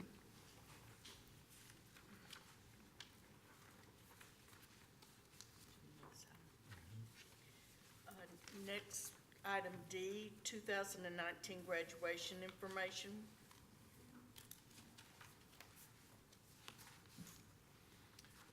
Madam President, members of the board, Dr. Smith, to ensure that you remain informed and to field any questions that you may have, I want to just make sure that you are aware that due to the change in our school calendar this year, as a district of innovation, the Dallas Convention Center, where we have held graduation for so long, is not able to accommodate us this year.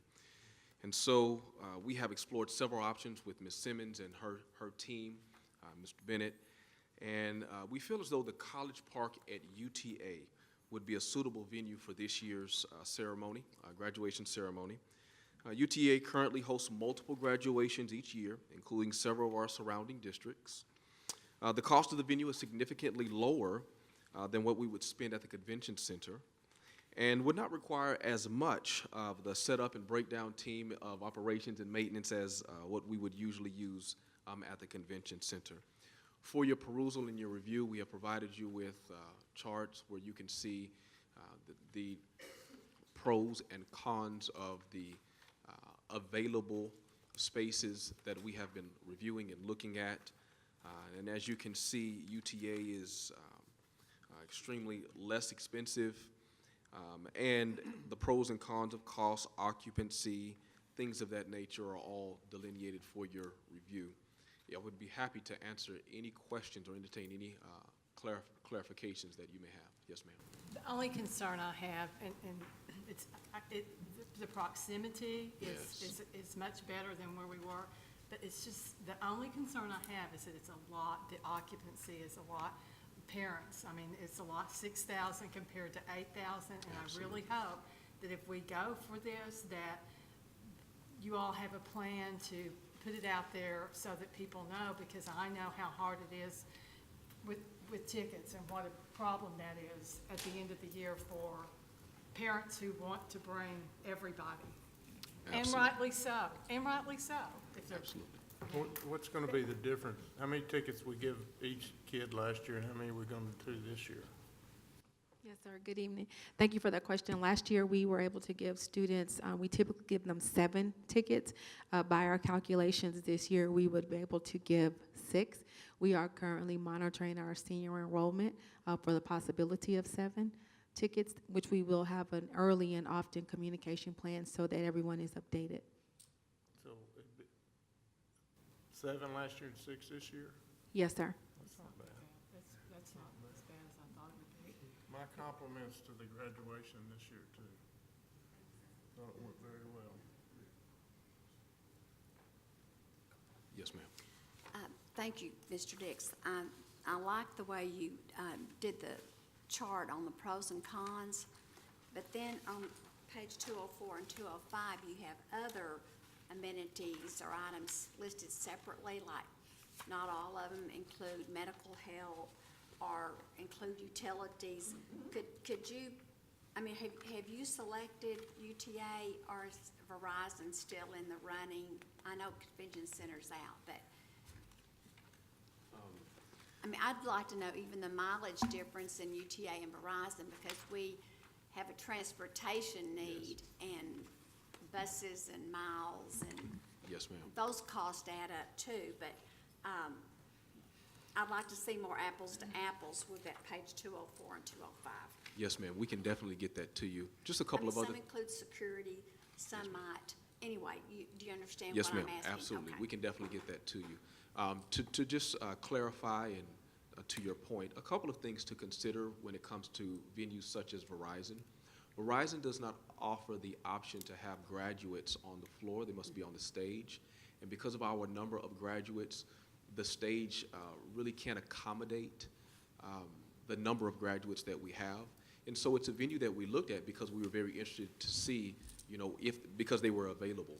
But with Verizon, the way that it's set up and the sheer number of graduates that we have, that posed a large challenge for us moving forward. And so we can still look at that information for you and get that to you. I don't need that information if we're gonna use UTA.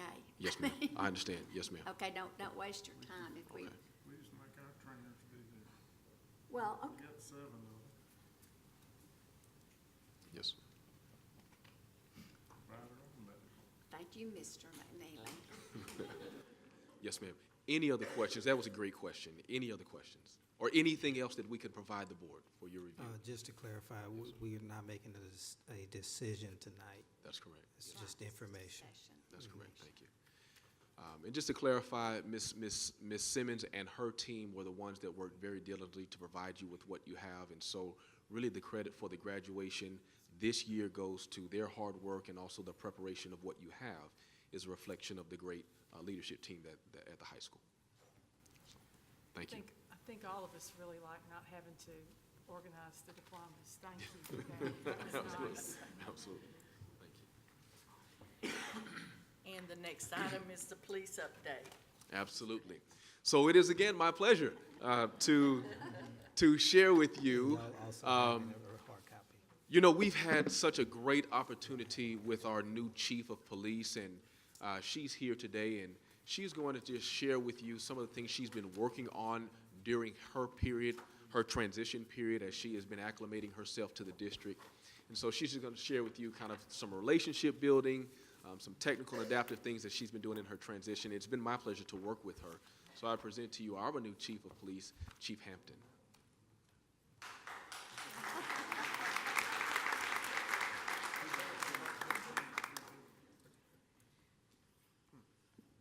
Good evening, Madam President, the Board of Trustees, and Dr. Smith. As he stated, I'm Chief Hampton with the Duncanville ISD Police Department.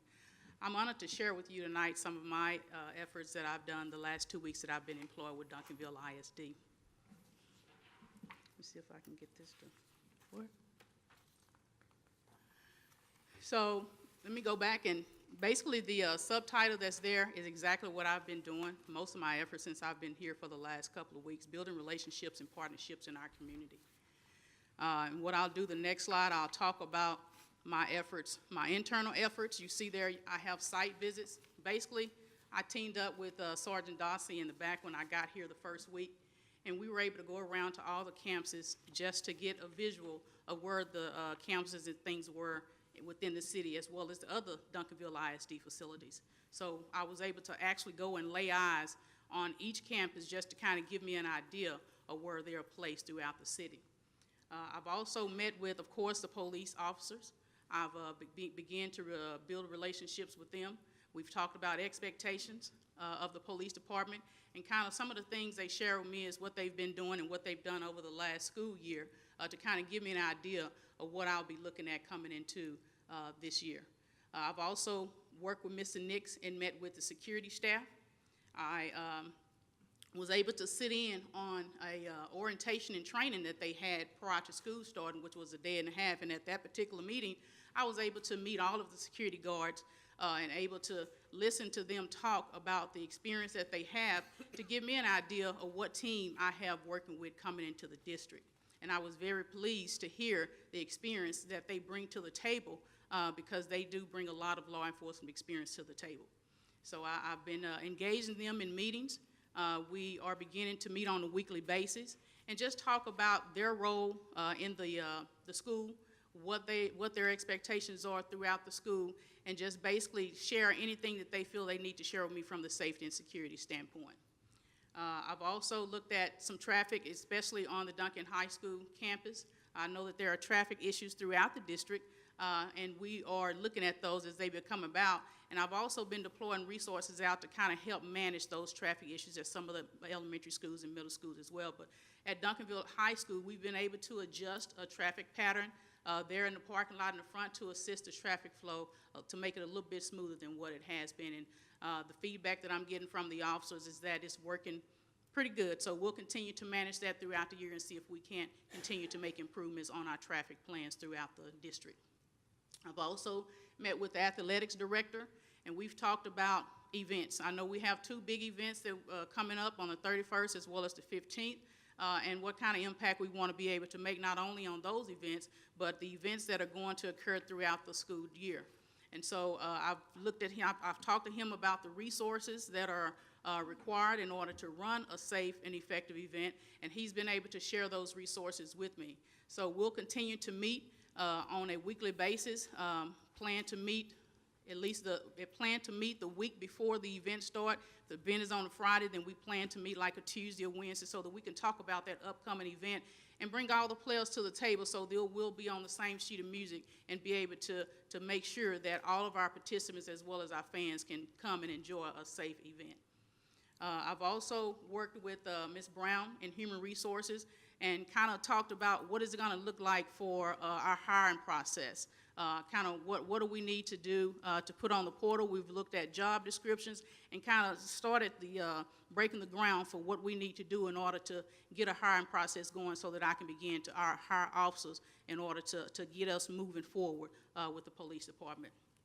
I often have conversation with Dr. Smith as well as my members on the leadership team, and we've done things to put measures in place in order for us to obtain the items that we need in order to move forward with the police department as far as vehicles and things like that so that we'll be mobile. So everything is working fine, and we'll continue to stride and move forward and work as a team to get where we need to be as a police department. So now talk about some of my external efforts. I've had the honor to meet with Chief Brown, Duncanville PD, early on. It was the first week that I was here, and I was able to meet some of his executive team members as well. I was able to sit down and have lunch with Chief Brown, and he shared a lot of information for me that was very helpful about Duncanville, the city of Duncanville as a whole. And after we finished lunch, he was able to drive me around the city of Duncanville and basically take me on a tour. And as we talk about in law enforcement, take me to the areas where we consider as hotspots and show me the high crime area, the low crime area, and just any concerns that he have about the area, period, and just share the historical knowledge about me, share the historical knowledge with me about different areas within the city of Duncanville. That is very helpful for me coming in as a new police chief, because the lingo that Chief Brown talk is totally what I understand, and that also tells me the culture and stuff that feeds into the team, feeds into the schools. So the area that he can talk to me about and tell me about from a criminal standpoint, and not even more just focusing on the criminal standpoint, but just tell me what's going on in that particular area and concerns that he have and what his officers deal with on a daily basis. It gives me an idea of what that student body is made up of the particular school that's in that particular area. So that's a lot of information for me going forward, because it paints a picture for me to have an understanding when I go into Hastings Elementary, what core group am I looking at? What is this student body made of? So that is very helpful. So we also talked about MOUs, establishing MOUs where we can begin to share resources, where we can begin to utilize the Duncanville jail instead of taking our prisoners when we make arrests down to Lou Sterrett, where it takes us basically probably a whole day to go down there because they're so busy. We'll be able to drop them off here, and the officers will be able to get back into the school and do what they need to do and take care of business instead of taking that long drive down to Lou Sterrett in order to make that drop off. So those are some things that are very beneficial, not only for the Duncanville Independent School District Police Department, but for Duncanville PD as a whole. And it's very important that Duncanville PD and Duncanville ISD Police Department come together and work real close as a group. And that's something that I think we're going to be able to do. It's been very positive in meeting with Chief Brown, and he has been very receptive to what we're doing over here at Duncanville ISD and is willing to support whatever I need him to do for me. So we'll continue to build up on those relationships. We've already talked about my team going over to meet with his team and just kind of sit in a briefing together and let's talk police talk and see what we can do to make the city of Duncanville better as a whole. So that's one of the goals that we're going to continue to move forward. I also continue to talk with Mansfield ISD Police Department. You know, they're currently in the schools right now, so we continue to talk about the processes that they have in place right now and talk about the transition of those processes whenever we're able to identify ourselves as Duncanville PD Department. And so we're still working on that right now, but we'll continue to have those conversations to make sure that those processes are a smooth transition whenever we get ready to have that. The last thing that I talk about is the Texas Commission of Law Enforcement, and I put the definition there because I want you guys to really read and understand how important it is to establish a positive relationship with what we call T-Code in law enforcement. It's just an acronym for the Texas Law Enforcement. So it's very important that early on I established a good relationship with T-Code because they are the ones that police the police, if I can say. They're the ones that's going to hold me accountable. Okay, so the earliest that I can establish a good rapport with them and get things in order to when they come out and perform their audits and everything is there the way that it's supposed to be, it's a good representation for Duncanville ISD as a whole. So I think that it's very important that I establish that relationship with them real early. Looking at the next slide, who are we? So that's a question some may ask, who are we? And so the next slides that I'll show you are gonna be some identifiers that me and my team has been working on in order to get us out there where we need to be, in uniforms, in cars, that people can look and see, oh, that's Duncanville ISD Police Department chief or officers or whatever. So before I show these slides, I want to throw a disclaimer out there that you will see some centerpieces that are placed on these badges and things like that, but they're just placeholders. No decisions have been made. It's still in progress as far as trying to identify a centerpiece to put in the patches and things like that. So when you see these, don't think, well, oh, they've already made a decision. These are just placeholders. So I just wanted to kind of throw that out there early. So the main. Did I get the vote? Can you get a vote? Did I get the vote? So I just want to mainly say that the purpose for the patches moving forward is just to look at the style of the patch as well as the color of the patch. So those are some of the main things that we'll be looking at tonight. So there you'll see the badge, and again, one of the police identifiers. The badge not only identify us as State of Texas peace officers, it identify us as Duncanville police officers and chiefs. You'll also see the chief of police and things on there. Those are identified the positions police officers hold within our organization, so they'll be identified by the badges that they wear. These are some of the patches that we've looked at. Again, what you're seeing on the patch is not exactly what's going to be on the patch, but those are just some things that me and my team has been looking at to kind of draft to bring before you tonight to show you, to kind of give you an idea of some of the things that we've been looking at. So all three of those patches are the same. The only thing, the centerpiece on the first one is red and the other one is black, so you'll be able, if you look closer, to find some difference in those patches. But those are the only things. Here you'll see same style patches, but the colors have changed. The one in the middle is totally different. So those are some other examples that we had to look. And so the one on the far left is only there solely for the purpose of the color, not the eagle. So just focus in on the color. But those are some other ones that we're looking at as well. Moving to the next slide, again, I do understand that everyone in the district is not a Panther, so I totally get that and I understand that. And again, this is just a placeholder that's just been put on there. So just looking at concept 1 and 2, there is some difference in them. If you'll just look at those to compare those two. And then here's a look at 2 and 3, just for comparison purposes. And then here's all three of them together. And this last one is a pretty nice one, I think. Just replace that Rubber City with Duncanville ISD, and there you have it, and probably put a picture of the badge in front of the P.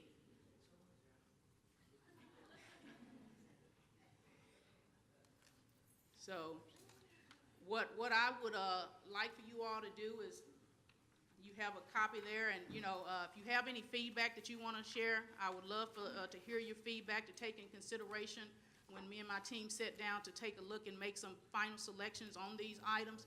And if you would, I would ask you to share those, your feedback with Dr. Smith, so that he'll be able to bring it back to me at a later date and time and share with me what your thoughts was and your feedback, and I will be glad to take that in consideration when the final decisions are made. So that's it for me, and I again appreciate and thank you for the opportunity to lead the Duncanville Independent School District Police Department. And if you have any questions at this time, I'll answer them. I want to appreciate the fact that you talked with Chief Brown. I think that's a good relationship and one to be built upon. Yes, ma'am. You're welcome. And you know your stuff, and you can talk, and I love it. Thank you. Renee? Girl power. Just to piggyback off of what Janice said one more time, because of all the ratings and things, we're hearing chatter. We are hearing chatter in town, and one of the things that we heard is that Duncanville and the city of Duncanville don't work together, and that they are two separate entities competing with one another.